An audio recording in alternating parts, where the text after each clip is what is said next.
तरी बोर होत होतो. मग चला म्हणलं शेतात तरी जाऊन पाहू. मग जाता जाताच काय काकाचा गहू लागला मधात. याच्या पुढं आपला गहू होता. ह्यो आहे आपला गहू. मग आपल्याला आज पाहणं होतं याला पाणी लागतं की नाही लागत. त्यात पाण्याचा बाकी होता. चला तर मग पाहू आपण पाणी लागतं का नाही लागतंय.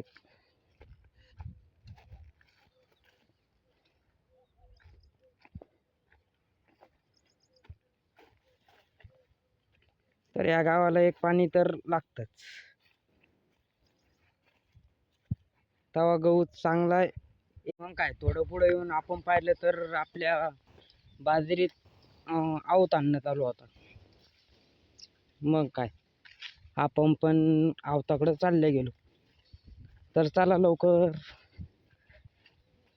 हे अशी लई मजा येते आवत पाहण्यासाठी.